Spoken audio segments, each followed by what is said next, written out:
Really, thank you for sending that Father's Day thing. It's interesting. Really, Yeah. what a sad piece of business. To speak for all of our state, does it? No. We are waiting to be live. We are live, great. And it is now 9 a.m. So I will call this meeting of the Cincinnati Board of Park Commissioners to order. I'll note that we have with us Commissioner Molly North, Vice President Linda Thomas, and Commissioner Susan Castellini. Brad Lindner is absent today, and we are all present, so all votes today will be taken by voice vote. We'll first have public comments, and we have 3 at the moment. And the first that we'll call up is Kate Kern. Kate would like to speak about. Yes, and Mary, we're going to speak together. Okay, that's perfect. Okay. Thank you. Thank you.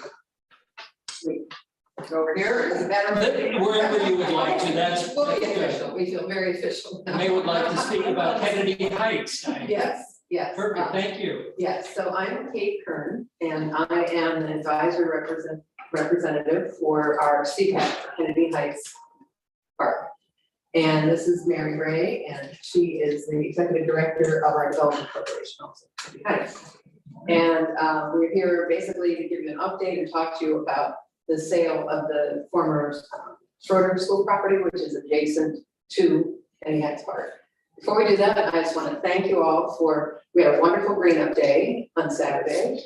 Fantastic park staff, Dave Patel and 2 other gentlemen, wonderful, and got a lot done. It was really great.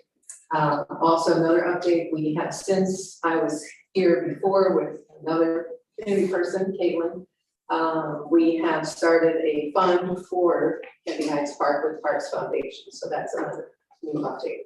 Another thing I just want to throw in, I don't want to take up all our time, but our community, and specifically right around the park, has some longevity. And my garden club just is celebrating its 65th year in existence. And we know from experience that it's really important to be advocates and to speak for our park.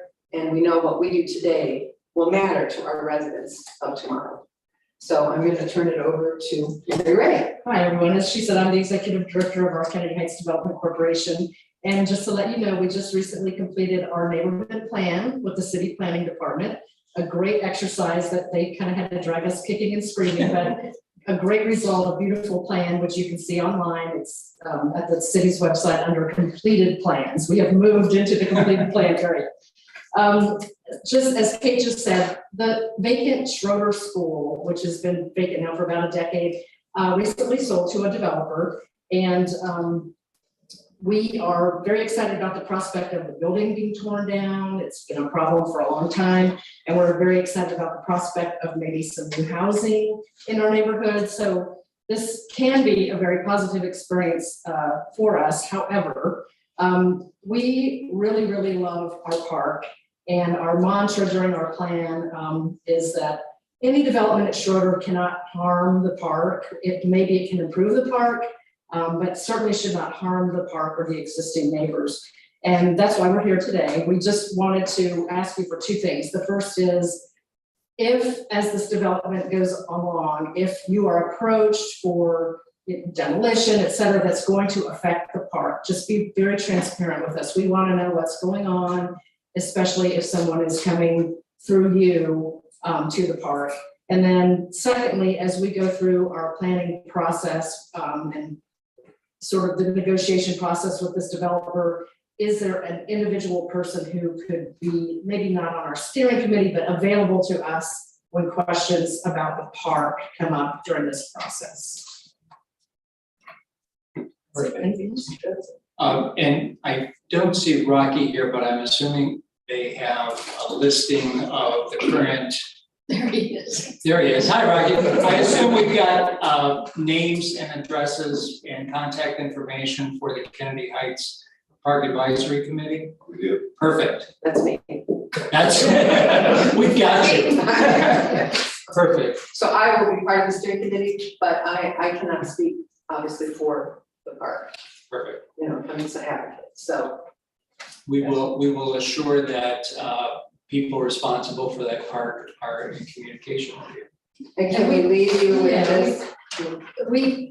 There are no definite plans for the park yet, but a preliminary sketch was done and it heavily involves the park. And that's, I Okay. think that's what got us That's a okay. bit nervous is we have a kind of a flooding issue there. I don't know if anybody's familiar with this area, but the bottom of the Schroeder property sort of floods. There's a stream that goes down. Gotcha. Yeah, and so to mitigate that, it looks like they're sending the water into the park. Nice. Excuse me, is this a preliminary drawing from the developer? It was just a, let's throw a Yes, design from- out there, so it's not something that we're really negotiating on at this time, but he just said, this is a great, here's an idea, and it does show him. So the park starts here, and he's showing it water catch basin within the park boundary, and we're like, whoa, don't do that. Thank you very much. Thank you. We have now Robert Rice, who would like to speak about Clifton Dog Park. Hello, my name is Robert Rice, and I'm on the Coreyville Council. And I was asked to bring this letter here to represent Coreyville Council and our views concerning the Clifton Dog Park that's been proposed at Burnett Woods. So the Coreyville Community Council is aware that the Board of Park Commissioners recently received conceptual drawings for the purpose of fundraising for a dog park in Burnett Woods, referred to March 17th, 2022 Parks Meeting Packet, page 130. While generally supportive of the idea of a dog park in Uptown and neutral on other suggested locations in the Uptown area, refer to June 7th, 2021 and July 15th, 2021 Clifton Dog Park analysis. We remain opposed to a dog park in Burnett Woods. We understand that a dog park will require $150,000 in park funds with an additional $100,000 to be raised by dog park supporters. We further understand that Cincinnati Parks is facing a long list of deferred maintenance across the park system. With this in mind, we believe it is important that any new park development, especially a dog park that will require significant ongoing maintenance, be fully vetted and broadly supported by the entire community.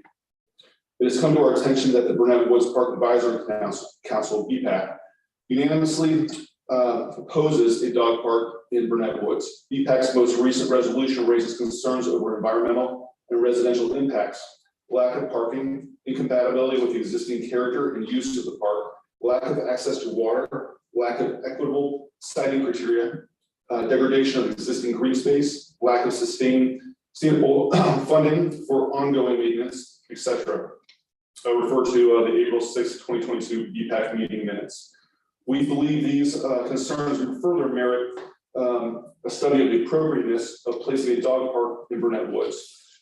Further, immediate neighbors to the planned site, including Coreyville residents who were not engaged by Cincinnati Parks prior to the site selection, have since raised concerns including parking limitations, sanitation, and conservation. Refer to March 2nd, 2022 Parkside and Neighbors letter. It is not clear that consensus has been reached across Uptown neighborhoods regarding a dog park in Burnett Woods. We do not feel that Cincinnati Parks has adequately answered the questions and concerns raised by BPAC and other groups, nor has Cincinnati Parks adequately engaged park neighbors whose day-to-day quality of life will be affected. The planned dog park also deviates from the Burnett Woods master plan, which was adopted after extensive community input. We request that Cincinnati Parks and dog park supporters refrain from progressing further on the Burnett Woods location or fundraising for a dog park while Cincinnati Park works to answer the questions and concerns of neighborhood groups, conducts a community survey including all neighborhoods identified in parks, dog park siting criteria, and develops a plan for equitable distribution of dog parks across the city park system. Thank you for your consideration. Thank you. The Coreyville Community Council. Super. I do want to just let you know that it's not accurate that we have received renderings or anything. We have not. Okay. So that is not the case that we have those in our hands and have not shared those. And I don't believe that there's been a presentation made yet to the Coreyville Community Council, is that correct? That's correct. Okay, so that, I know that the plan is, once we do have cost estimates, once we do have renderings of a proposed park, that the plan is that we will go to Coreyville so that we can present the facts about the dog park, so that you can then weigh in on your concerns about it, as we will with CTM, as well as CUF and with the BPAC, because there has not been a presentation to any of those groups yet. And it's because we don't have plans. So we appreciate that, and we know that there's definite interest.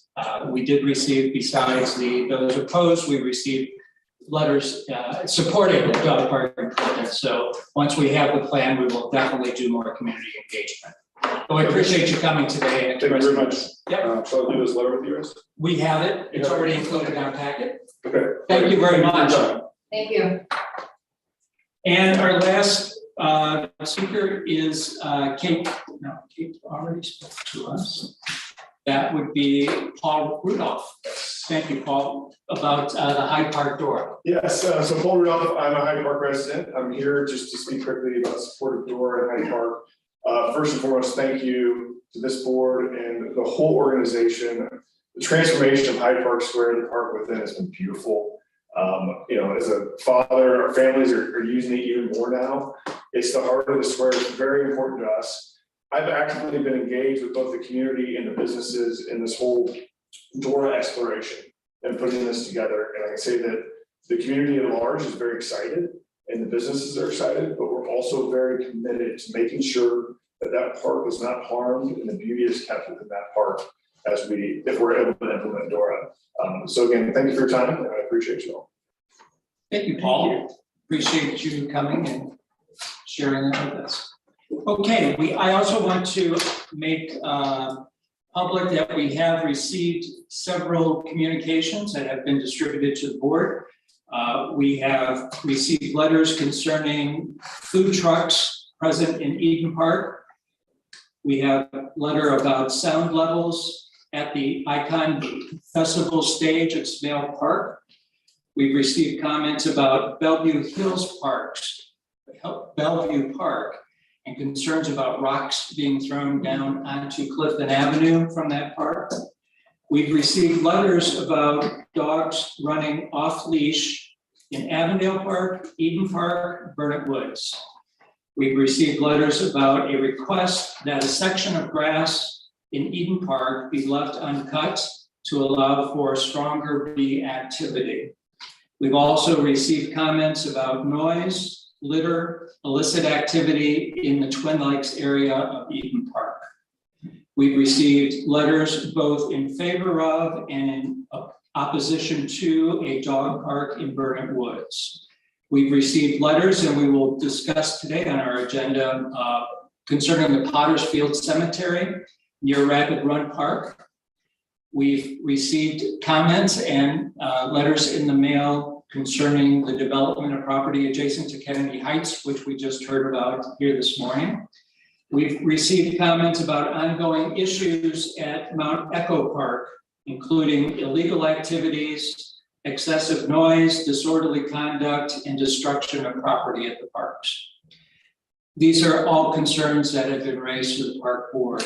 And I would like to ask staff to help us develop a policy or procedure of how we track these and how we respond to input that we receive from the community. So if we could, over the next month or so, work together on assuring that we have properly responded to anybody that's taken the time to send us correspondence or that have shown up here for public comment. Great, thank you. Okay, moving into our business section, we have quite a bit on the agenda and a very important executive session.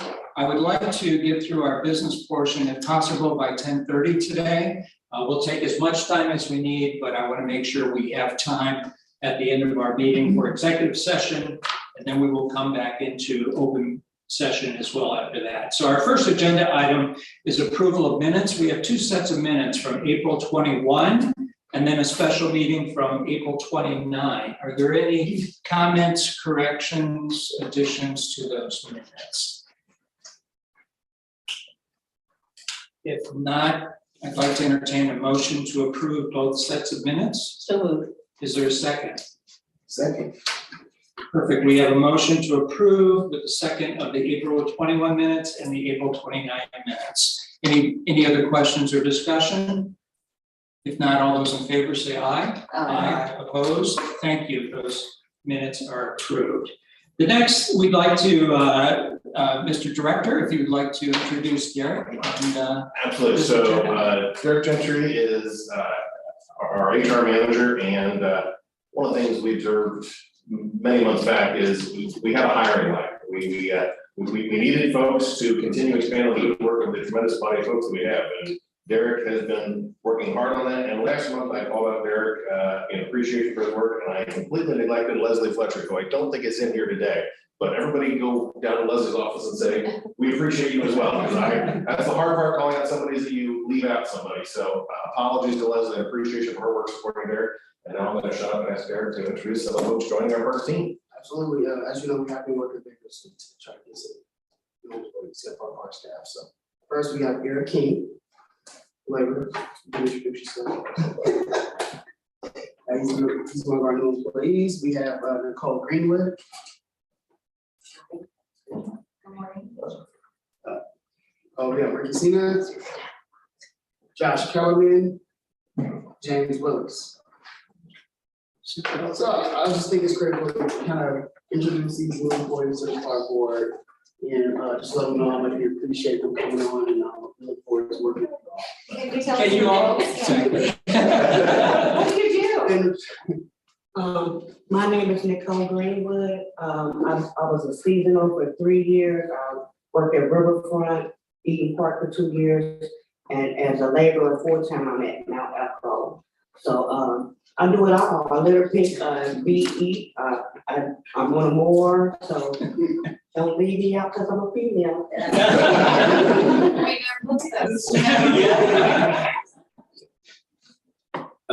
I'm Josh Kellerman. I was with Fleet for 11 years and then transferred to Parks for better opportunities. So hopefully your equipment will run a little longer, a little better with 2 of us now. So Perfect. thank you. Welcome.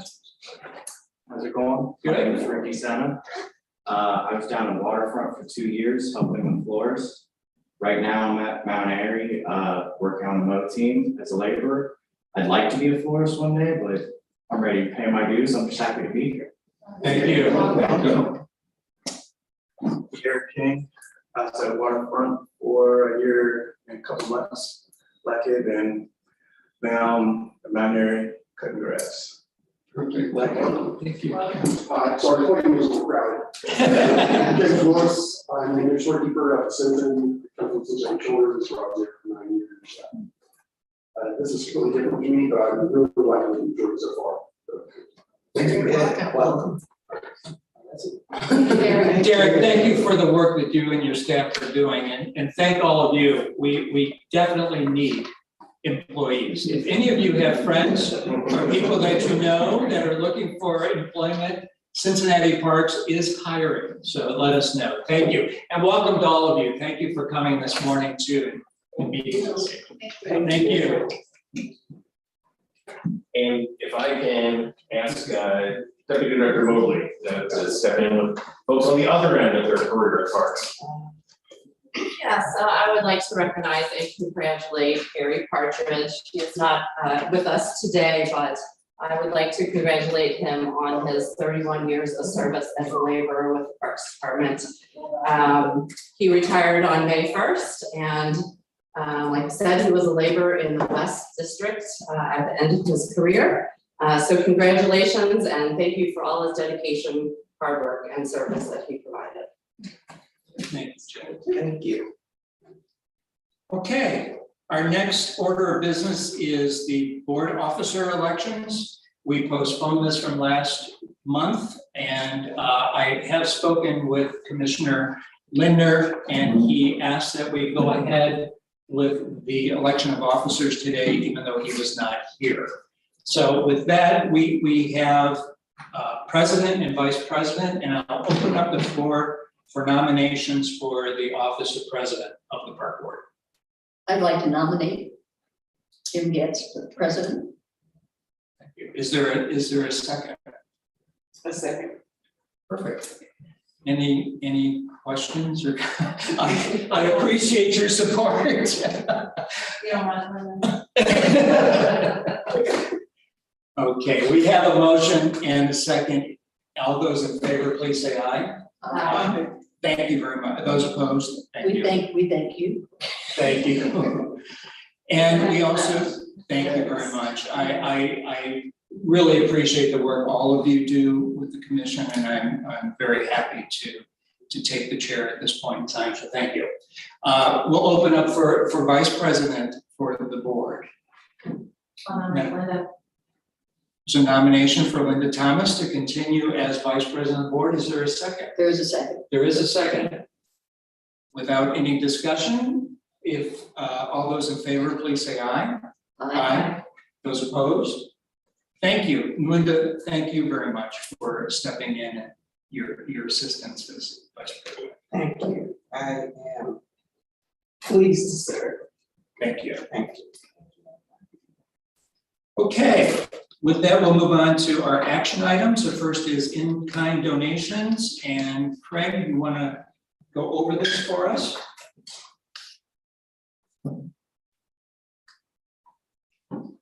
Good morning, commissioners. The first item is the in-kind donations. We have two donors. One is the Moorline Water House, donated a total of $7,846 in park supplies and rental equipment. And also from the Parks Foundation and equipment, horticultural supplies and other park supplies, donated $13,837.86. Making total in-kind donations for the first quarter of $21,683.86. Staff request board approve the acceptance of these in-kind donations. Thank you, Craig. Does anybody have questions on any of the items? If not, can I have a motion to approve? So moved. And a second? Second. We have a motion with a second to approve the recommendation of staff in the acceptance of in-kind contributions from Moorline Lager House and the Parks Foundation. All those in favor, please say aye. Aye. Opposed? Thank you. And always, we want to thank both Moorline Lager House and the Parks Foundation for supporting the parks. It's greatly appreciated, all that they do, especially the foundation. Okay, Craig, you're up again. Fund 330 budget request. Yes, 30 for parks pavilions and lodges. So revenue that is generated from those being rented going to Fund 330. With staff working with Premier Park Events, who handles the rentals of the pavilions and lodges, identified the need to replace some of the refrigerators and also add an ice machine to all park pavilion. The total cost of these improvements or replacements in the ice machine is $12,243.89. And staff is requesting that we increase our Fund 330 budget to purchase those items. Hey, Craig, you're requesting that we increase the allocation from Fund 330, or where will the funds come from? They will come from Fund 330, so they'll be paid out of Fund 330. Okay, so you're just allocating available funds. Yes. For these purchases, okay. And the current fund balance of 330 is about 1.1 million. Any questions on that? This amazes me that you have to come to us for this approval to replace the refrigerator. But if it must be done, I will approve it. Just the reason we have established, and we probably should at our next meeting review our authorization schedule. And we've established, what is the threshold, Craig? 5,000. Yeah, we may want to revisit that threshold. At the moment, our standing authorization is anything above 5,000 has got to come to us. So all of those items, and we'll review this next month. Okay. And Any other, go ahead. just a quick question.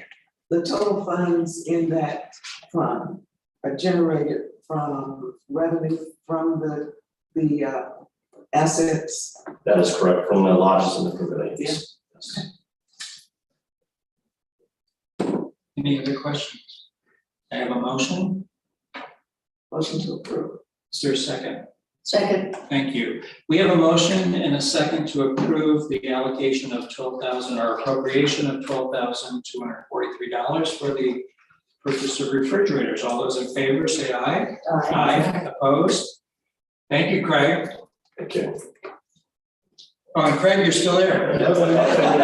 So this is a very important one as well.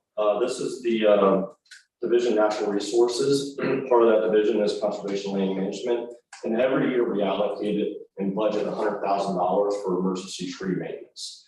This is separate than the Urban Forestry Fund 792 because those are for street trees. These are actually for trees in the park that pose a risk to the individuals at the park. So we tend to budget $100,000. We have gone through $87,000 of that this year, and to get us through the summer, the request is that we increase our allowance on 326 by $50,000. That's what staff is requesting for emergency tree maintenance. And you notice that tree up there was one. They have it all cleaned up now.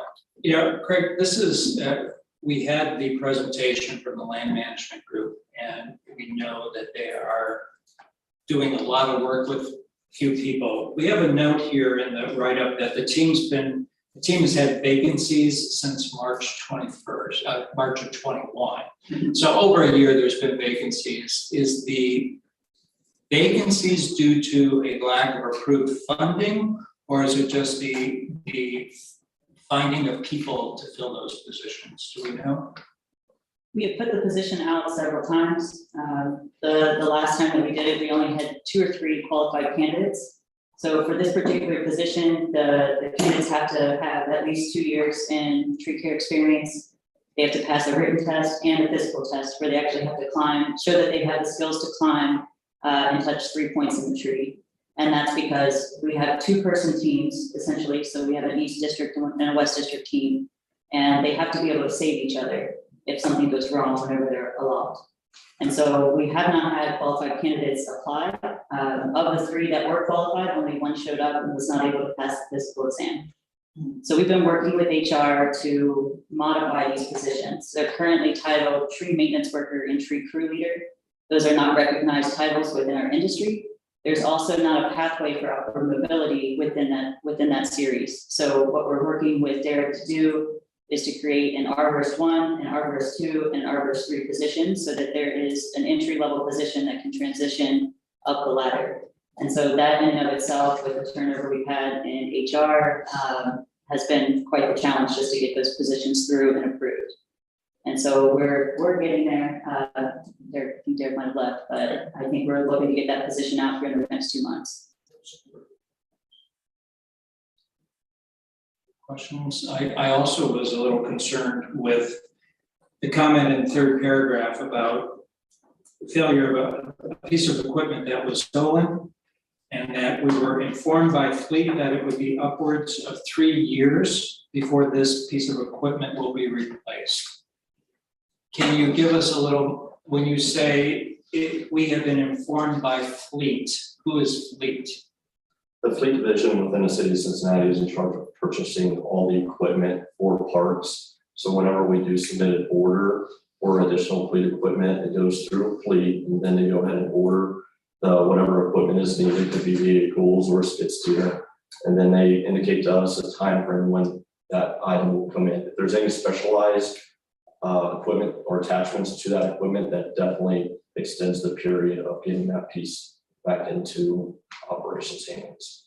Did we get a sense from fleet why it would take 3 years to replace a piece of equipment like this? Crystal, today.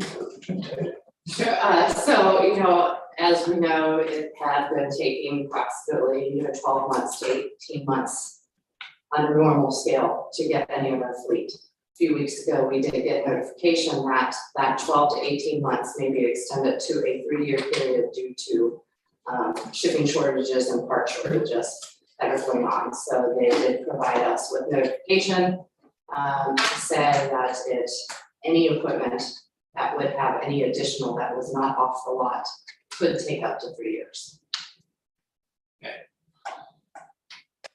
So should we put tracking devices on our equipment? We've had quite the run at our site on Reading Road.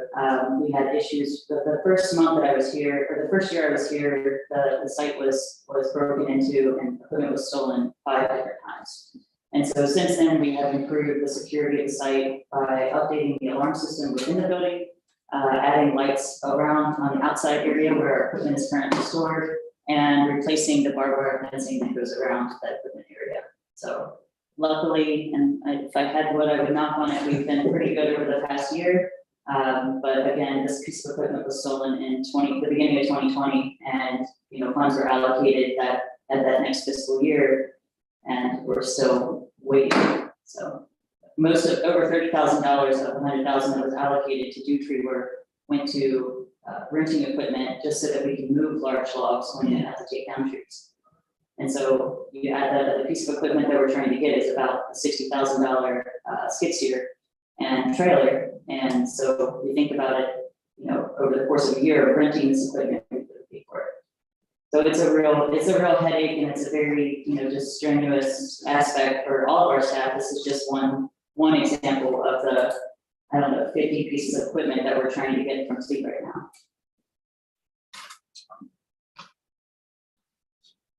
Okay, from my perspective, I think we have to, these are safety issues, and it's required.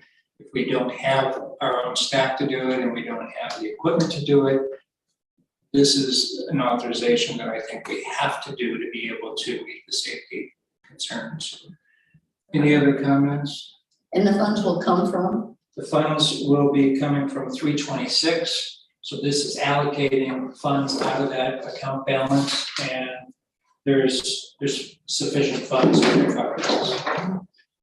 So I just have a small item. You raised an issue that I've been thinking about for a while, which I haven't brought up because some might think that this is insignificant, but I think it's significant because we're trying to recruit and attract talent.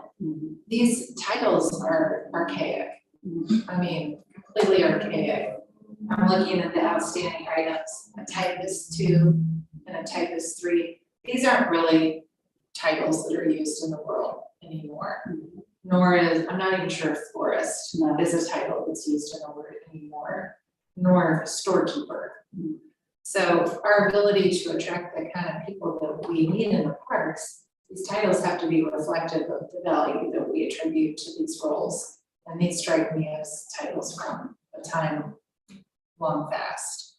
So perhaps this is something that Derek can take on as a project to work with the department heads to reflect the value we place on these important roles. Am I correct in saying that there are code and AFSCME entanglements? Not saying it shouldn't be done, but it's not, unfortunately, it's not as straightforward as there was an architect intern. There have been a number of titles that don't quite fit the word. Don't disagree with one of those, because here's the title, but what we're really hiring is something different. That's an odd opening statement in the interview. Right, so. Exactly.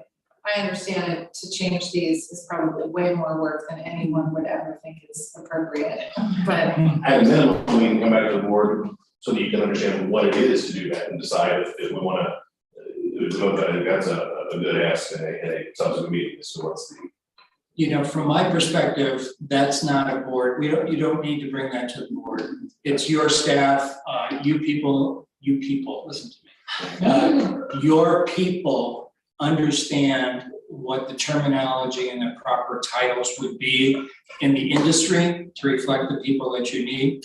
I think that we will just give that to you. We will just as a board encourage you that when you see that, to do that. I think this city council is committed to updating the municipal code, bringing up-to-date terminology. We saw, I believe it was yesterday, passing a significant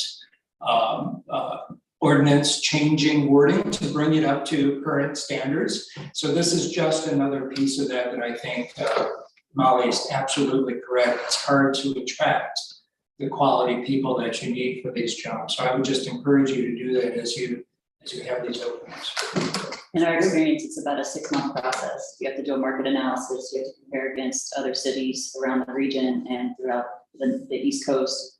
And then that has to go through several iterations, then through the Civil Service Board and all of these different steps. We're lucky in that a lot of these positions are unique to parks. So the florist position, there's no other florist in the city. There's no other tree crew leaders or tree maintenance workers in the city. So those are easier, I would say, than say a position that may impact multiple departments.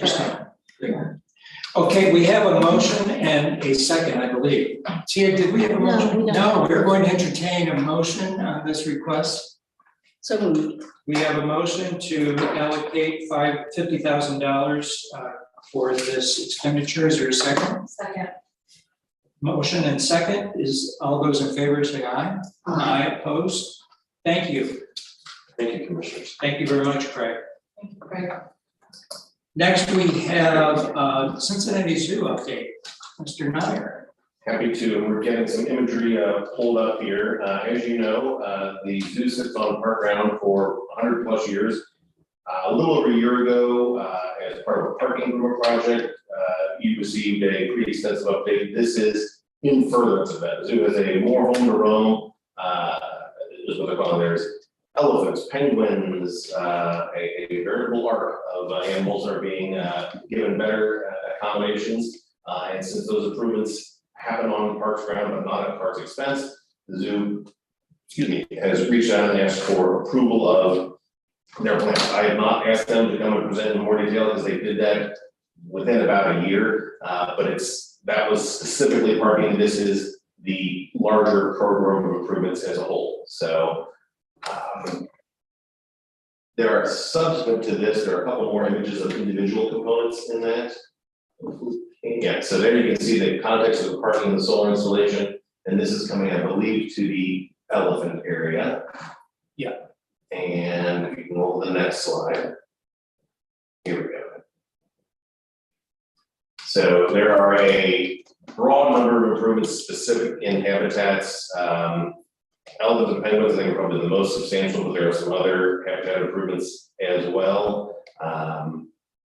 It is not, to my knowledge, expanding the footprint of the zoo or changing that. These are happening within the existing boundaries of that. And I believe, last I heard, the overall price tag was approaching $75 million. I don't think that's been completely pinned down yet as other fundraising and elements come in. But it was as they're finalizing work and ready to start, an actual improvement, start putting shelves on the ground. They have requested endorsement and approval from the board of this program of improvements. Commissioner Thomas, do you have anything, Vice President Thomas? Anything to add for this? I don't, other than this is going to be an incredible improvement to an outstanding park already. And I look forward to having her agree to this, and we look forward to having this come on. I think we're very confident in anything the zoo does, they do well. So I don't think there's any issue here. Yeah, and I appreciate the director thing, Maynard was here and presented to us his full plan. And we appreciate he did that a long time ago. I think just in dotting the i's and crossing the t's, we gave specific approval for modifications to the parking. So what we would be looking for here, what the zoo has asked for, is our approval for the other modifications that they'll do on the property. And as I agree with Commissioner Castellini, they do top quality work. Any other questions, concerns?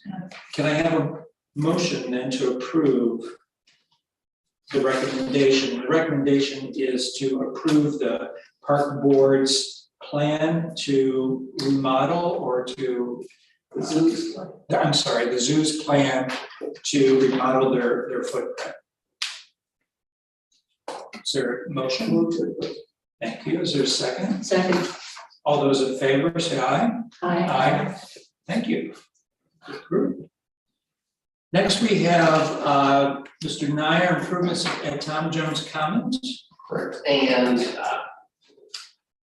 I hope most of you have been able to see Tom Jones Commons, and I think it is an enormous improvement from what was there, and we appreciate Mr. Jones's generosity, but Mr. Jones and our staff and our friends at the Parks Foundation, I think commonly feel like it's good, it's really good, but it could be better. There are some additional things we want to do, specifically the turf hasn't reached our goals for it in that way. Potentially, not sure if it's irrigation, but some enhancements to the wetland component as well.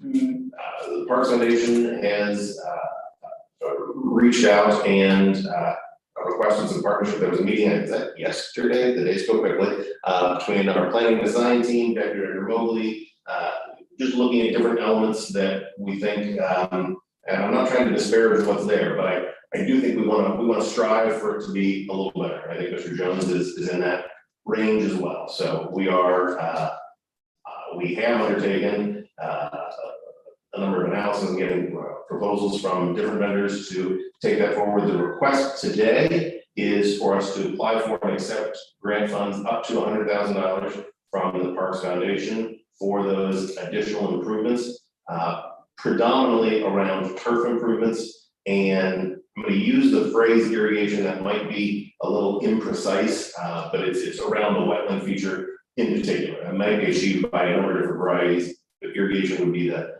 catchphrase for that. Can we back up a little bit on this? Jenny, you can probably answer this. Obviously, the work there was contracted out, was it not?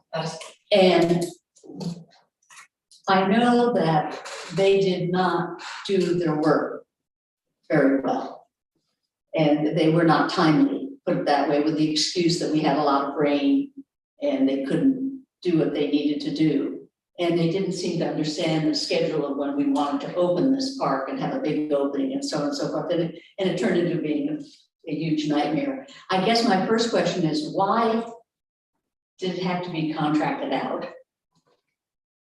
And because it was contracted out, and because they didn't do the best job, why aren't we going back to them to do the job? Yeah, part of this is a conversation with the contractors who did it. I think it was contracted out because the initial construction establishment is beyond the scale of our team's abilities to self-perform. But part of this work is going back to the original contractor and confirming that all of the work was received per contract and per specification. I think substantial parts of the work, but there are parts that are in question and we're in dialogue with them, I believe currently, so, or close to currently. John, we met with Mike Bruce a couple of days ago, a couple of times, commissioners. There is work left to be done on the original contract, including the wetland seeding, the prairie seeding that goes along the hill there. So some of that stuff is yet to be done. There was miscommunications, I'll say, on the previous people that held my seat. Some of that work was not completed because some of the things were value engineered out of the project to save money prior to initial bid. We're working with Bruce right now and a few other folks, including Tom Jones, to ensure that all that stuff is up to snuff and hold them to the contract originally and make sure that all that grass space is safe for our kids to use. So there are still some elements left to be done under the original contract that we're going to hold them to those. And we're going to make sure that everything functions the way it's supposed to be done. I have had conversations with the donor who, Tom, just continues to be very dedicated to Cincinnati Parks. And we, as I heard from you, we are going back on the contractor for the work that he was required to do. I think some of this funding, what Tom is looking for is the ability for irrigation, meaning keeping it watered. There was nothing put in place to, once the grass and everything was put in place, to keep it watered. So part of the additional funding that he is providing would be to go and add the capability of watering the place. And then also he's looking at bringing some electric to the shelter. There's no electric there. So bringing electric, as well as then looking at the pond, the retention pond that we have there. Today there is no circulation, so he's also looking to utilize that electric coming down to be able to put a pump there to circulate the water so that we don't have stagnant water. So these things, you make an excellent point, and I know that staff is working to go back to the original contractor. What this is enhancements that he is providing funds for us to do. Any other questions, comments? May I take this moment to just expand on your thanks to Mr. Jones and the Parks Foundation, who's done a stellar job of interfacing with them to make sure that we're delivering on that original vision that was developed. I think it's warrants calling out the great ongoing work they've done. It's been a great collaboration from what I hear from the donor of working with the foundation. The foundation has been instrumental in bringing that whole park to where it is today. So I wholeheartedly agree with you. So we have on the table a request from staff to approve applying for and accepting a $100,000 donation from the park, up to $100,000 from the Park Foundation as gift money that is coming in from the donor. Do I have a motion, please? So moved. And a second? Second. We have a motion and second. Is there any other questions? If not, all those in favor say aye. Aye. Aye. Those opposed? Again, our thanks as a board to Mr. Tom Jones, as well as to the foundation and to our staff who's working to bring forward those modifications and enhancements. So thank you. With that, we'll move to the DORA application. Mr. Nair. Deputy Director Mobley, my brother owns a wine store on Hyde Park Square, and as the DORA could have impact there, I have in an abundance of caution asked the Department of Community and Economic Development to interface with the Deputy Director, and I'm going to step out for a few moments here. Thank you, Director.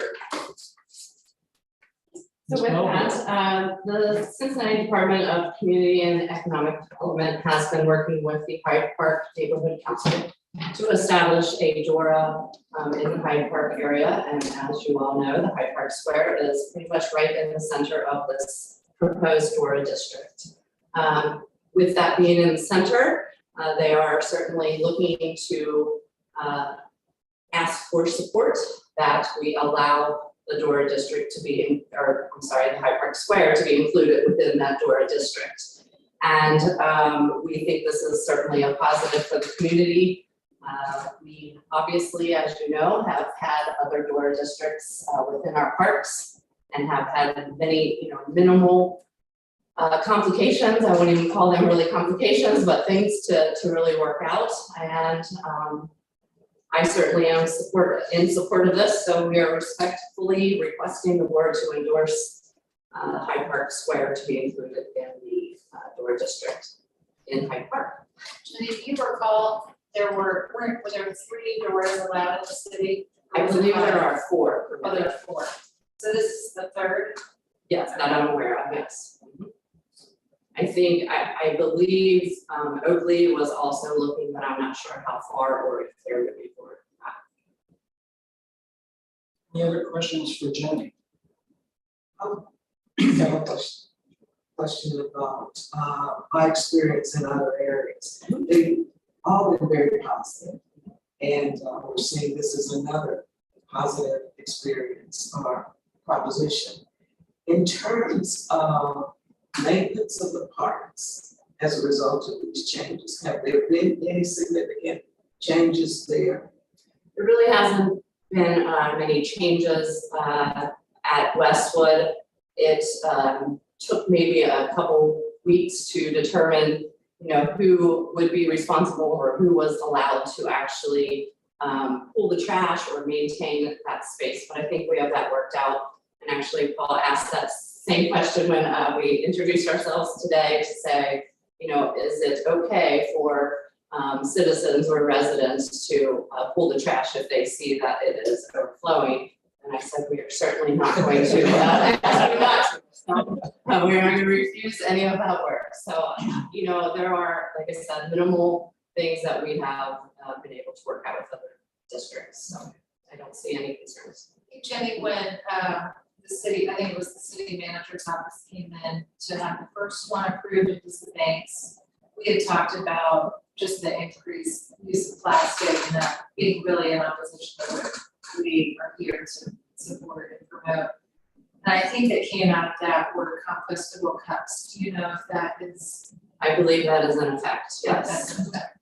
I think something that we could do as the park board is really assist with the recyclable receptacles especially in this area in order to really enhance that. So that is something we can, we're working on it throughout the department anyway, but certainly focus on these areas since we know that those cups are certainly. I know that this is Environment 101, but I want to state it for fact, which is that every piece of plastic that's been produced still exists. And as we know, always will. So I think it's important that we have some insistence on what kind of things we're putting back into the environment through this. With the introduction of the new cups, did you say we already have receptacles in the existing door districts, or that's something we're working on again? That is something that we are working on getting, not only in the districts, but also producing a plan to do that better throughout our parks. Great, exciting. I think it's always great that our parks are the centers of our community, so it's great that we're included and are being asked to be part of this. I think it's great. Do I have a motion to approve inserting the Hyde Park Square into the Hyde Park door? Is there a second? Second. There's a motion and second. All those in favor say aye. Aye. Those opposed? Thank you.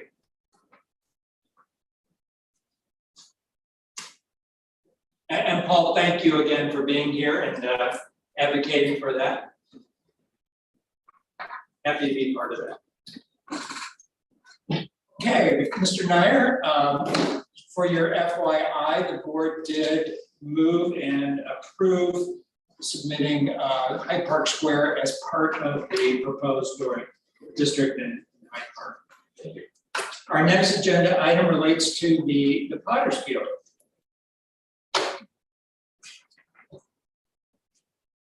Morning, Commissioners. So thank you, Jen, for sending out a little piece of history from Mr. Mike Morgan to the commissioners to give a little more background on the history of Potter's Field. So as some of you may be aware, at the beginning of 2021, we were engaged by the UC DAP program. There was a group of students in a landscape architecture class who reviewed the 26-acre site of Rapid Run, which is the Potter's Field Cemetery. It's about a 26-acre area that's between Rapid Run and Dunham. So the students have produced a beautiful plan with land bridges and sidewalks that kind of run through the site. These plans were then presented to the community prior to coming to the board or to staff for review. And then that kind of sparked this whole kind of pushback and as well as excitement around what Potter's Field could be. And really the vision that this area has been left to become naturalized over the past 60 years, 70 years, and at this point is essentially covered completely with invasive species. There are grave markers throughout the site that you can kind of see, but a lot of them have been covered over with euonymus. And the community has presented a vision that someday connect Rapid Run to Dunham Park, which in our review within conservation land management, as far as trails go, we were looking at potentially doing a natural surface trail that would connect through the forest to bring that vision to life. But prior to being able to do that, prior to being able to do anything on the site, knowing where the existing interment areas, where the graves start and stop, was the most essential piece in order to formalize a plan moving forward. So before we even go in and start, removing mass areas of honeysuckle and really cleaning this area up, we need to know what the potential impacts will be to both the existing grave markers and any of those areas that are very sensitive and could potentially have skeletal remains at the surface at this point. And so with this, we after the plans were presented, we had our first community meeting, stakeholder meeting in June, just to review the plans. President Getz was at that meeting, and we started to really kind of formalize the stakeholder group around this. At the same time, the city's urban conservators office had been investigating the National Historic Registry application for the site so that you can get grant funds to really clean the area up that come from the federal government. And with that, would give us the ability to really kind of put this place on the map where it has historically just been kind of a forgotten area. And so the conservator's office submitted the first step in that process, which was a questionnaire that goes to the State Historic Preservation Office, just to get preliminary feedback to say yes or no. Is this something that would qualify for that historic preservation register? And they gave us the green light to say, yes, you passed the first step. So the next step in that, in order to really kind of formalize the plan and decide what we're going to do moving forward, is again, identifying where the grades start and stop. And so in order to do that in the least invasive way, Mike Morgan, with a community leader, a professor at UC, and a partner at Price Hill Will, had applied for a National Park Service grant through the this History of Equal Rights grant through the National Park Service to do exactly that, to run ground penetrating radar to identify where grades and grade markers are throughout this 26 acre area. And really kind of GPS locate all of the grade markers that are there so that as we go into doing work moving forward, we're doing so in a very respectful and very conscientious and protective way. And so this is the first step in many to come. Essentially at this point, the National Park Service has awarded the grant of $34,000, which will allow for those preliminary site investigations. So it'll be an archaeological search for covered grave markers and the presence of skeletal remains on the surface. And around the land, there are currently 2 streams running through this area, and it's a very steep area. We will also be strategically clearing portions of the site in order to use that ground penetrating radar, which essentially looks a lot like a lawnmower that you push over the ground. It shoots kind of beams in, and then it gets returns, and that tells you the depth to or cavities within the ground to give some sort of like actual like mapping of the area to show where graves start to stop.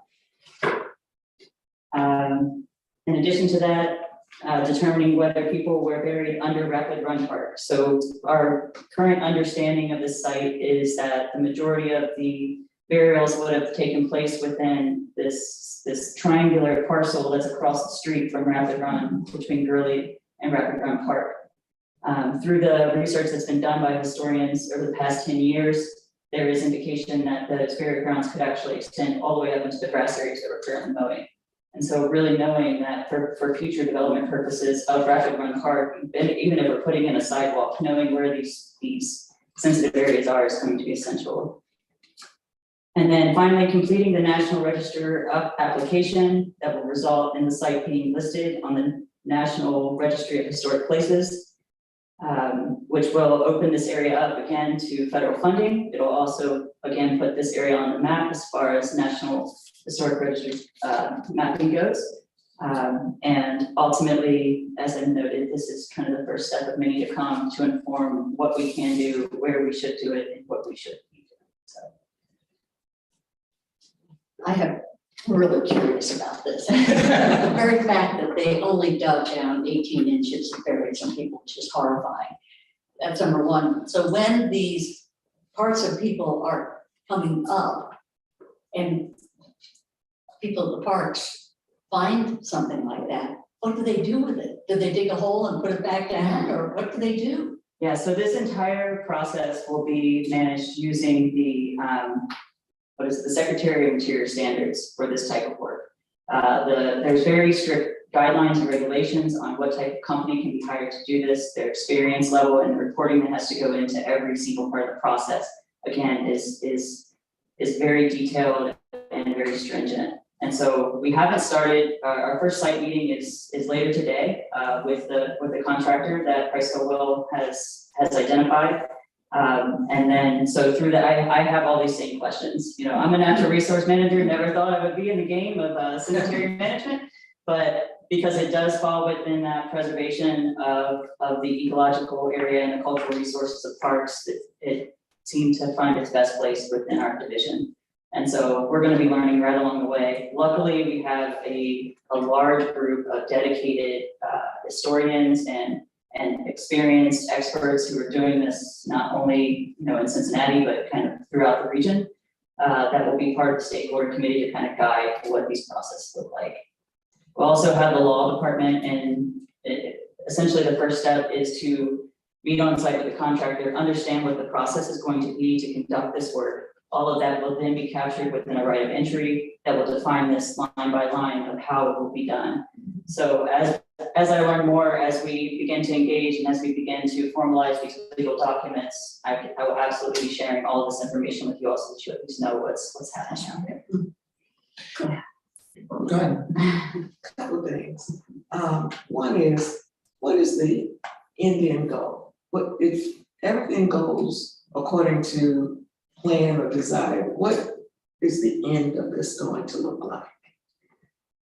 As far as the big picture, long-term, what can it be? I think that will be largely defined by what's there. At minimum, at least cleaning the area up to where it's not overgrown. It has some semblance of respect and notes exactly what this area is, from an interpretive signage standpoint. I know that the community and the UC presentation that was put forward, there was a vision to put, a kind of a peaceful walking path through the area to do interpretive signage. And for us, ultimately looking to connect Rapid to Dunham through the woods. So it could be, honestly, it'll be whatever the park board wants it to be. And all of that would be informed by what level of maintenance is it's going to take. Do we have the staff to maintain it? Or is it something that we just manage like we would any natural forested area by at least managing the invasive species, having some sort of interpretive signage there to say what it is and where those boundaries are. And for me, as from a logical standpoint and as a logistical person, just knowing where these boundaries are for the sake of staff, who are managing these areas, to me is the greatest benefit. Sure. There's also been over 10 years of research just to understand who is interior here. And the projections are up to 20,000 people. And it's not necessarily that they were buried 18 inches deep, but that they were buried one on top of the other. And so it has this wicked long history. And there's a lot of just passionate, volunteers and historians that are digging through that history to give it credibility to breathe life into those that are interior here, so that it's not just this forgotten place. Yeah, my involvement started back when the UC students had done their work, and I did attend their presentation where they did visioning and this a great presentation of what this could be. Mm-hmm. I am very intrigued with the history and aspects of this, and being respectful of a cemetery area like this. I wasn't involved in the initial stakeholders meeting. I was not part of that. And so I want to step back and say, when I read your comments here, I fully support, will the cost to identify the ground where we have people buried, going in and doing that work, will the $34,000 cover that work of going in and just identifying what's under the ground? That's my understanding. Okay. My second question is, with the stakeholder group that came together and said, this is a project that we want to undertake. As I read this, it sounds like it, because it says that the park board and its land management section was tasked with development of a multi-year land management plan.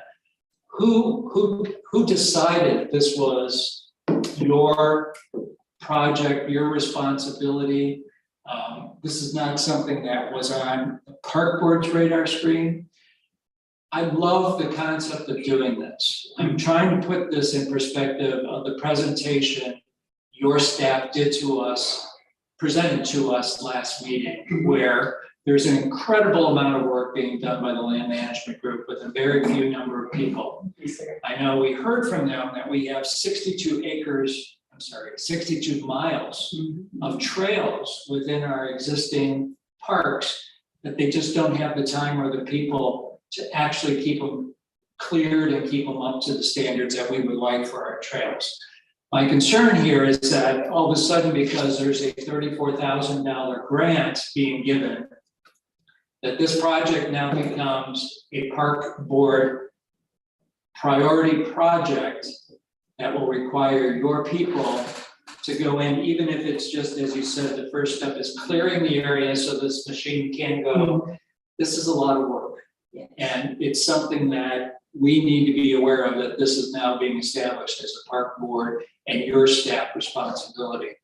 Going all the way back to when this property became city property, it came to the park board, but it came to the park board without any funding for the maintenance of this cemetery area. It was under the control originally of the county. And because of lawsuits, because of the way that it was being handled, the county said, we don't have the money to maintain this, and city, it's on city property, city, it's yours. At that time, the city said, it makes sense, it's green space, it's parks. So it came to parks without any budget to maintain it. And at that time, it was decided, we will let this go into a natural state. So that's why over the past, I don't know how many years, probably 30 years, it has just been a wilderness maintained as natural space. So I just caution and wonder, as I think about the biochars, where we got $400,000 grant, so it became a priority of the park board, and then all of a sudden it required a lot more resources of people and money. I'm concerned about this project being the same thing, where because of a $35,000, it all of a sudden becomes a priority, and rather than clearing 62 miles of trail, we're diverting that resource to this project. So to go back, Conservation Land Management was deemed the entity to lead this project by the previous director. I'm absolutely fine reviewing that. I think that the intention there was that this is a naturalized area, so as far as the work that would be done would be informed by our team. Within the grant, there are funds to do the clearing. So from a staff capacity standpoint, we will largely be playing the role of project manager. So we'll be meeting with Mike Morgan and the contractor to just guide the process and define it within a right of entry. And then that work will largely be, after defined within the right of entry of the play-by-play, that work would largely fall to the contractor to execute. And then we would essentially get the results of that information to bring back to decide, okay, now what does the park board want to do with this area? Do we leave it naturalized? At that point, do we go into community engagement to see what the community wants to do? Because largely this project has become a priority because of the community outpour of just the black eye that this has had on the city for decades. And so as a public servant trying to do my due diligence and take, guidance from my leaders, this was a project that was set to us that this is the direction that we need to go. Define what the steps are going to need to be in order for us to execute. And this was the first step in the process. And so as far as, the maintenance of 62 miles of trail, that work is underway. Drew and Greg and that team would not necessarily be involved in this project. It would be myself and Garrett Diano and Joel Gross and his team. And Joel has some experience in this realm. And as well as the Urban Conservators Office, the National Park Service, all of these different entities coming together to at least identify where we're at and where we go. And again, I think it's great. I think just doing the due diligence to know so that we can be respectful of where we have remains. I will say again, Joel and his staff has a 96 line item task list to do. This becomes 97, and as you're saying, there's a meeting this afternoon, which is going to have to take people's time. So again, I want us to be mindful of how this happens. How do we get to a point where we've got 96 line items on Joel and his staff. And this is how it happens, where it comes in. So I just want to make sure that we are all mindful of that. I have a couple items on this. This is really interesting. I presume every historic city has a Potter's Field. It'd be interesting to see, you know, how they exist in other cities. This is a really cool project. When I heard you talk about it, I imagined Rabbit Run and Dunham Park and Potter's Field being a significant area that kind of elevates the status of Rabbit Run Park into one of our significant premier historic parks of Cincinnati. And it's kind of right there on the edge as it stands now. I think with a little help that we've got some plans to do it, could be that. It is a slippery slope, as you say, of, you know, the citizens in our community who are working as volunteers need the support of the city to elevate these public spaces, and we want to be here to assist them in those efforts. Or what are we doing if we can't work together to achieve these common goals? But it is, that's at the risk of, are we being strategic and getting to our priorities? And it just gets us back to what we were talking about at the end of the tenure of our last director, of we really need to prioritize and strategize, and totally in full support of executing against this 30-some-thousand. Who knows where this will be on the priority list when we get back to what we were talking about a few months ago. But this is definitely something that gains my enthusiasm, and I'm excited to see what you get done with $30-some-thousand. So. Yeah, like I said, it's largely a mapping project at this point. There is a very dedicated group of volunteers. Mary Jo Beasley, who was recognized at one of our previous meetings here, we've pretty much halted all invasive species management and, you know, cleanup around this area for fear of what the impacts might be to the cultural resources. And so really this is that first step to even, you know, guiding that, what the volunteers will be doing. So that 3-year land management plan is what we're doing at any site that we're working in. It's basically giving our volunteers a roadmap to say, okay, this is where you start, this is what you're targeting, and this is how you do it sequentially. And then we come back in and review. And so we, as I noted, we have a very dedicated, very loud and boisterous community in Price Hill. And so it's, you know, sometimes it's just largely responding to those voices, but again, also giving this park and this cemetery the respect that it deserves and elevating it to what it can be and should be. Well, and I think that's the overriding thing of what's the right thing to do. Yeah.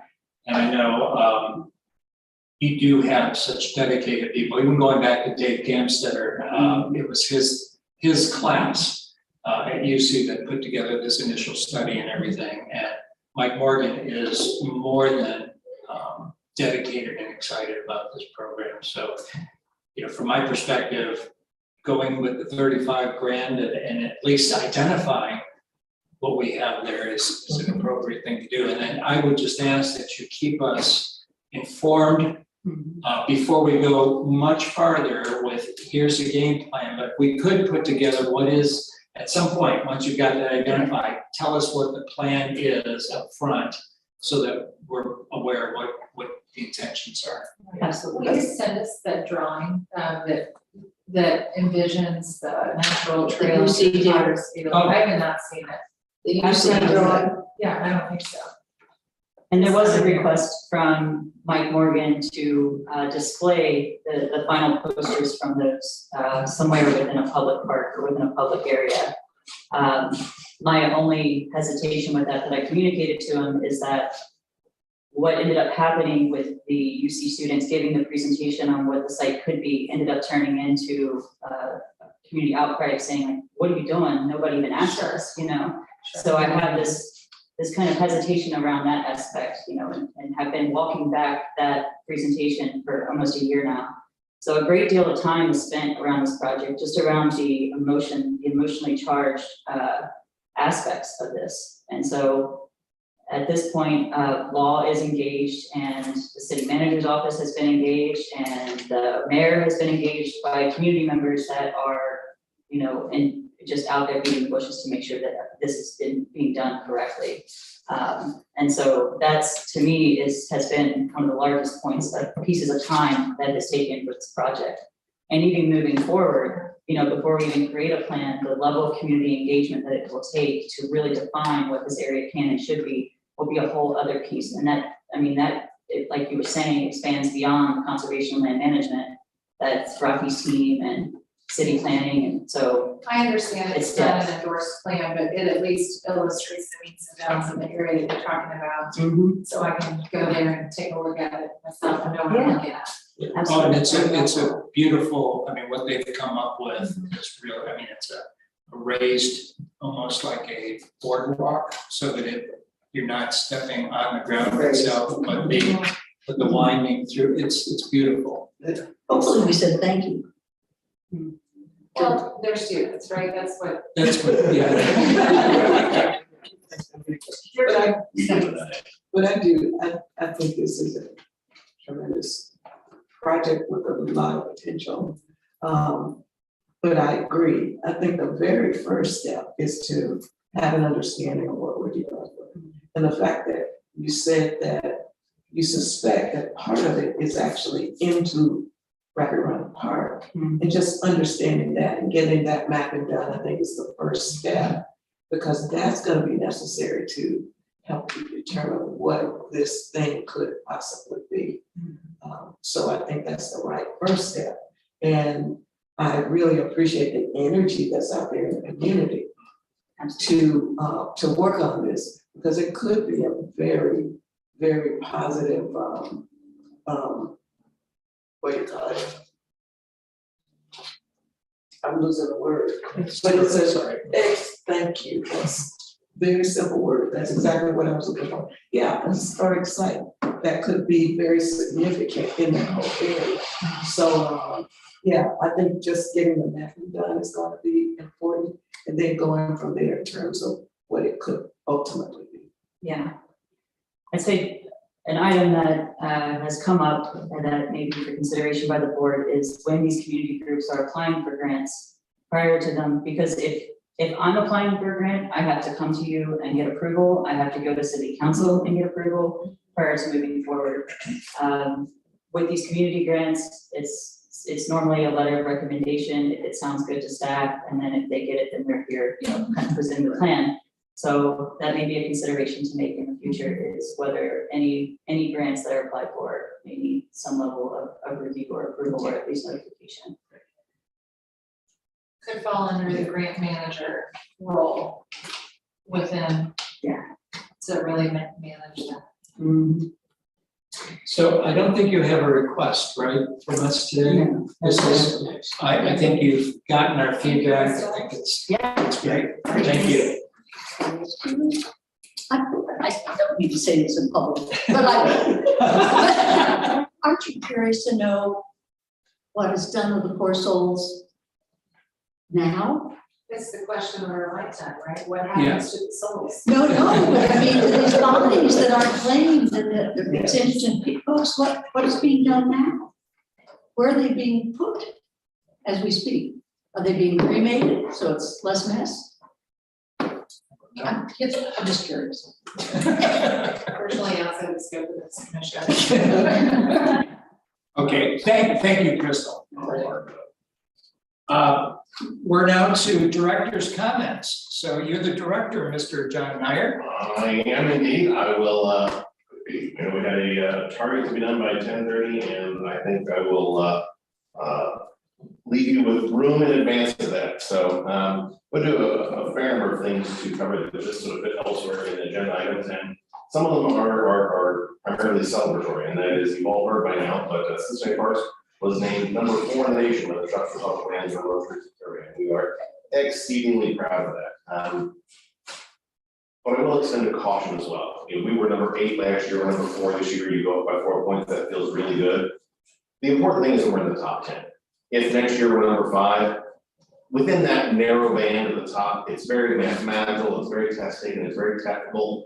The important thing is that we remain in the top 10. So it feels good to be up 4 this year, but if we're down 1 next year, I hope to be up 1 next year. I hope to be up 4 next year. But The important thing is that the sustained stamina of this team has kept us in the top end. Speaking to the technical part of it, I do want to call out Matt Devona did a lot of work, and it is, there were kids in your class at school who were good at taking tests. They weren't smarter, they weren't better students, they were just good at taking tests. Matt's really good at taking tests for that. So we got credit for every part element that we could, and that's part of what helps drive that within that sort of table stakes as you get to the top 10. Getting higher it is really due to the work of a lot of other folks, but Matt kind of quarterbacking some of that answer and work. The CEB team was very engaged. There were a lot of folks in that, but the technical side is witheringly complicated, and our team does a great job of it. So number 4, and I just have to say up 4 spots. That's coincides with my time here. So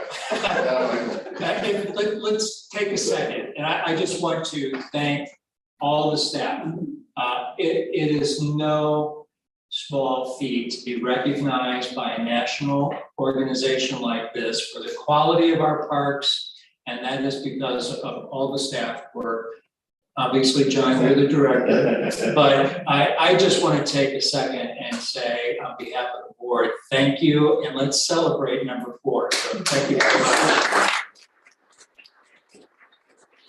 We will be celebrating next Wednesday on the 25th at Maple Ridge Lodge. We're every gathering of our team. We've gone to great lengths to make sure that everybody can be there. So if facility, your favorite park facility is of limited access next Wednesday for a couple hours, we apologize, but I really want every member of the team to be able to take a victory lap on that. So, and any of you are of course welcome to join if you are able.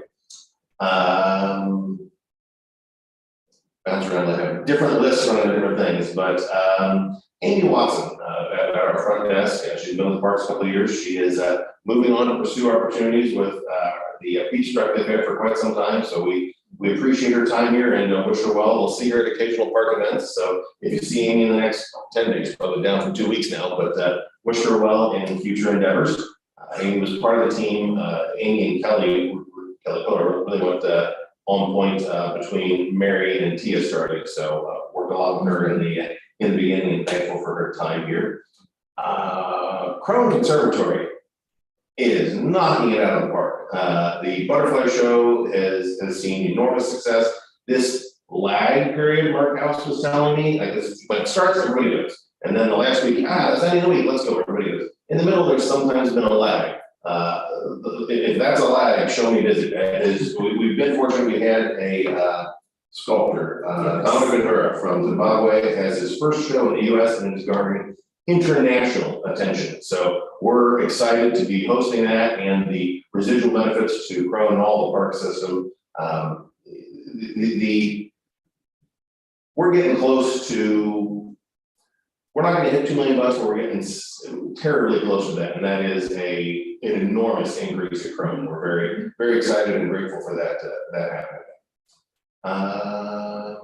Let's see, we touched briefly earlier. We did get some feedback from Eden Park residents on some renewed noise issues. We referred that to Captain Swinley, who's working with the police in that area, so that is in progress, and that's a process, not an event. So that will continue to be an ongoing matter of attention. We completed the mayor's 15th annual, the 15th annual Mayor's Corporate Challenge last Friday. Mayor Pureval and Commissioner Guest were at Valley Park. We had 19 businesses and organizations participating in the volunteer efforts.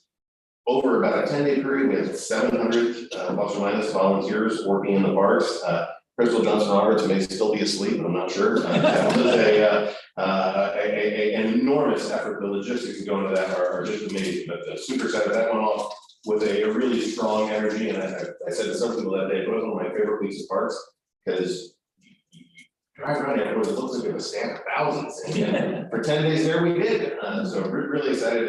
It's a big lift for our staff to support those volunteers, but well worth it. And it just really brings life and constituency into the park. So excited doing that. We recognized Arbor Day on April 29th at the Hayes Porter School. Vice Mayor Kearney was there and read a proclamation with an energy that I have never seen anybody read a proclamation for. The kids were engaged in the whereas. It was a terrific event. So we're excited to get that done. The urban forestry staff at the Hayes Porter School hosted this. It was just a really a great collaboration on that, and I don't think it was the 100th anniversary, it was the significant anniversary of Arbor Day as a whole, so we got history of that, just planted, I don't know how many trees, but a bunch. So really made a dent in that, excited to have done that. I also have project updates and active construction right now, I have reached the age where I have to have glasses. Gibson House painting is underway as of the 12th of this month. The Sawyer Park pickleball court resurfacing is underway.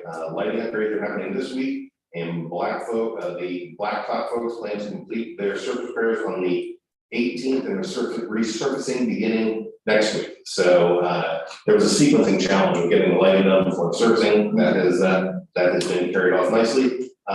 The admin building, the building we're in, and this roof is at the end of its useful life, and that the repairs are beginning at the end of this week. Financial documentation is complete, the materials are in, so we are teed up to begin work on that in the next week, and hopefully we haven't had enormous active leak problems, but it's better to be lucky than good is not our operating philosophy. We're trying to be both. So Rapid Run Playground under construction and anticipated to be complete in the next 2 weeks. Rapid Run Trail is also under construction and anticipated completion of that in the next 3 weeks. California Woods roadway reroute. You saw the startling pictures 2 months ago. That is underway as of the 17th and anticipated to be complete by the 20th. So California Woods will not fall into the river. I think that's a good thing. There are also a number of projects that are not actively in construction, but are taking substantial noteworthy steps moving forward. And in future months, I think this will be presented in a more programmatic, systematic way by the planning and design team, but we wanted to share updates as we had them. The city manager signed off on the Lytle Park bids on the 17th. They'll be posted and chosen on the 23rd. We're coordinating a pre-meeting on the site for June 1st, with bids opened by June 15th ahead of the CFS shutdown. So there's a period of time in which contracts can't be let in the city, and we believe we will get around through that. I think you had a meeting yesterday with Washington Southern to discuss the project, address any additional questions they have. So they're in good and regular communication with that. John, so is the RFP out or is it not out yet? It posted on the 23rd. They purchasing controls that, Commissioner. They will be out on Monday, 23rd. So the RFP request, the request for proposal will be out next week. That's right. That is essentially. And how long is that open? What's it? Not very long in this case. We're trying to beat that shutdown so that we can, keep this moving along. We're given essentially 2 weeks for contractors to view the site. We're gonna have a, mandatory pre-bid meeting. We've got a little bit of interest so far, including the folks that have been on it before. So working towards getting as much good quality interest as we can in that project, and coordinating with the folks around to make sure it's successful and they have input when they need to. Great, thank you, Joel. Yes, sir. The Hazard Charter Plans and Statute permit has been submitted. Final coordination with electrical scope is occurring with a direct award to add that back into the scope. It's in and it's out, now it's back in. Construction is expected to begin in July of this year with that. District 5, Deal Road, Sinton, DNR, that sort of a lot of name tags in that one. Design kickoff is tomorrow. ODOT is to resurface the lot that they had disturbed adjacent to District 5. And there's a meeting to vet the redevelopment of the Deal Road site of Green Township on the 17th, and they were very receptive. We had a good collaborative conversation around there's adjacency to trails and the parks they have, so it was good conversation there, and good to have reached out with them. And Garrett Crystal did a tremendous job of kind of addressing fears before they could develop. So really excited about how that went. International Friendship Park, we are working to continue Waterworks' emergency procurement declaration so that we procure that more rapidly. Assuming that goes as we hope it will, we'll be engaging Human Nature to do the original installation. So they have a real leg up on getting that more rapidly back into service. Waterworks project is done. It went successfully, but we knew it was going to be disruptive to the park, and it was. So and Waterworks continues to be a good partner in that. We are moving that forward. Owl's Nest Pavilion, KZF has been awarded the project. The work order is being circulated for signature, and we anticipate kicking that off in later June, July. We did hear last month from several folks from Owl's Nest on the bollards. There was written and people attended as well. Deputy Director Mobley and myself met with several members of the Owl's Nest CPAC last Monday, recently in any case, and discussed some of their concerns. There's a strategy meeting about there's a safety concern, and that was the origin of the bollards going, or the posts going in, and we're not prepared to recommend the removal of those unless or until such time as that's addressed by alternate means. So there's a strategy with that with some CPAC members tomorrow, there's a strategy meeting on that. And they did request at that meeting a week and a half ago that we not spend additional money, because we talked about, can we address some of the optical concerns? Can we stain them? Can we remove selective bollards? And the request was, please don't spend any more money. Their desire is for a different solution for that. So we are inclined to honor that request. But if you see why hasn't anything been done, that's at the request and in consultation with the community on that. Question on that. I understand that piece, but as I recall, there was another area that they commented we didn't address at all, and that was where the real safety issue is. Yes, that is correct. Up towards I'm bad with orbital directions. Closer to St. Margaret Hall, so I guess that's north or west. But closer, there's a driveway that so that's where the biggest part, that bollard was on order at the time that the posts were initially installed. It was installed on the 17th. So that and signage were added on the 17th. And we'll see if that's impactful enough, but that part of it was completed. And we had shared that with the CPAC folks, and they were, I think, pleased that it was being addressed. I think it's no secret to say they didn't like the balance of the project, but they were pleased that that was in motion, and I have not heard feedback since it went in, but it went in a couple days ago. Okay, thank you. And city manager's budget should be out next week. Budget hearings have been scheduled for Madisonville on Thursday, June 2nd, College Hill on Tuesday, June 14th, and City Hall on Saturday, June 4th. So anxious to see what comes out of that city manager budget and how we're doing, and what our reactions or thoughts or next steps are in that process. So I went over it. It's 10:01. That is all I have. I just have one question. Sure. Do we have some revisions or proposed revisions to the MOU with the foundation and the city in the works? What is the Yes. status? Linda and I have been meeting with the foundation. There are a couple things that we have agreed on. The only thing that we are still discussing with them is that we had hoped to put into the memorandum concept of information sharing with us, where some of the things that we have talked about in the past of how can we request a donation for something or a grant from something when we don't know what funds they have available for those specific types of things. So we're working through that. That's the only issue that we have between the parks and the foundation at this point. Then it will have to go to the city, and the city has not even seen what we're requesting or what is being requested. We have agreed with the foundation for all the changes that they would like to see. So the only thing that is not in agreement yet are the things that we asked to have included in the revision.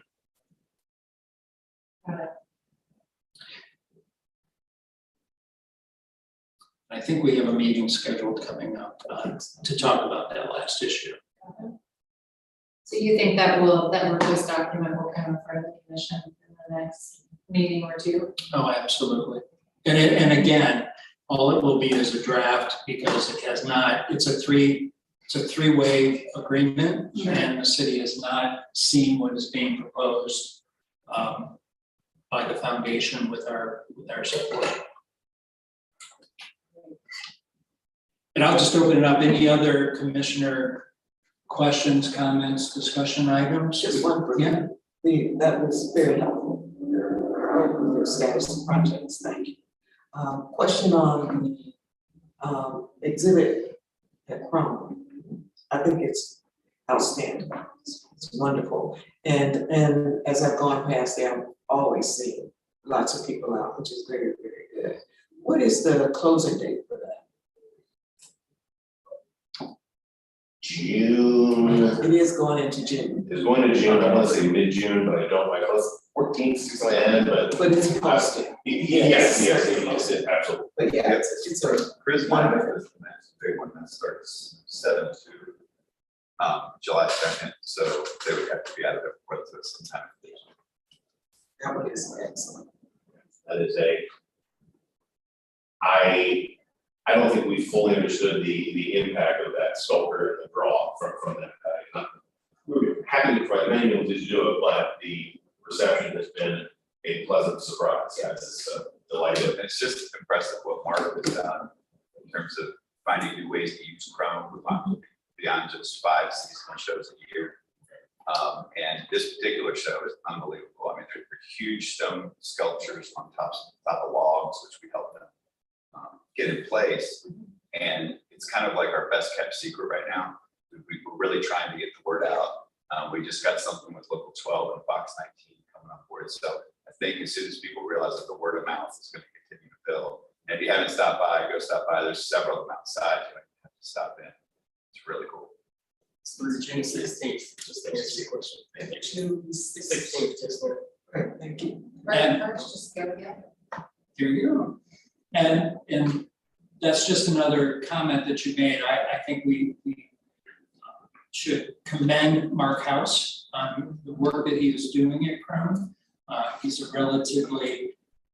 a very long-term city employee, but I think he's only had that appointment as being in charge of Crown for maybe a year now.